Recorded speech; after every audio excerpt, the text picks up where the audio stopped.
Crônicas do Amanhecer. Por Feijão, Centro Espírita Allan Kardec de Balneário Gaivota. Balneário Gaivota, 30 de setembro de 2023.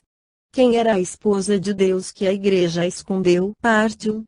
A Sera é mencionada na Bíblia, mas foi apagada da história. Segundo historiadores, os antigos israelitas eram politeístas. Uma minoria cultuava apenas Javé, ou Jeová. Tudo mudou em 586 a.C., quando o Templo de Jerusalém foi destruído e uma visão focada na existência de um Criador universal se disseminou. Antes do monoteísmo imperar, textos antigos indicam que Deus tinha uma esposa. A Será, ou Azerá, parceira de Javé, era apresentada como uma divindade que se sentava ao lado do marido e tinha uma estátua em sua homenagem em um templo em Jerusalém. No livro do profeta Jeremias, Antigo Testamento, há menções a uma rainha dos céus. Especialistas contemporâneos acreditam se tratar, na verdade, de Asera, a esposa de Javé. Na Bíblia hebraica, o nome Asera aparece 40 vezes. Porém, as traduções se referem a Sera como árvore sagrada, árvore da vida ou bosque. De acordo com estudiosos, as referências foram criadas para esconder a existência da mulher de Deus. A teóloga britânica Francesca Stavrakopoulos, professora na Universidade de Exeter, fez um documentário sobre o tema, exibido pela BBC, no qual apontou a presença da deusa em diversas escrituras e esculturas do mundo antigo.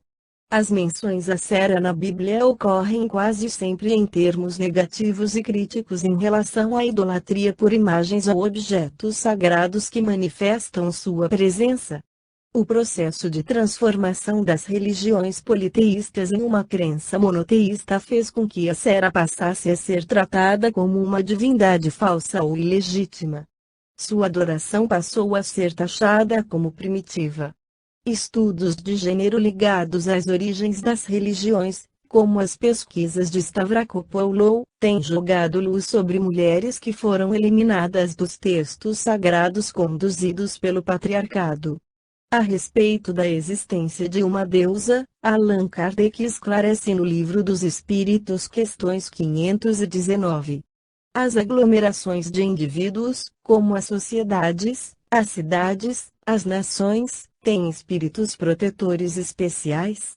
Têm, pela razão de que esses agregados são individualidades coletivas que, caminhando para um objetivo comum, precisam de uma direção superior. 520.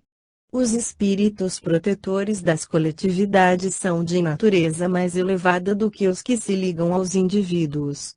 Tudo é relativo ao grau de adiantamento, quer das coletividades, quer dos indivíduos. 521. Podem certos espíritos auxiliar o progresso das artes, protegendo os que a elas se dedicam. Há espíritos protetores especiais e que assistem os que os invocam, quando dignos dessa assistência. Que queres, porém, que façam com os que julgam ser o que não são? Não lhes cabe fazer que os cegos vejam, nem que os surdos ouçam. Os antigos fizeram desses espíritos divindades especiais. As musas não eram senão a personificação alegórica dos espíritos protetores das ciências e das artes, como os deuses Lares e Penates simbolizavam os espíritos protetores da família. Também, modernamente, as artes, as diferentes indústrias, as cidades, os países têm seus patronos, que mais não são do que espíritos superiores, sob várias designações.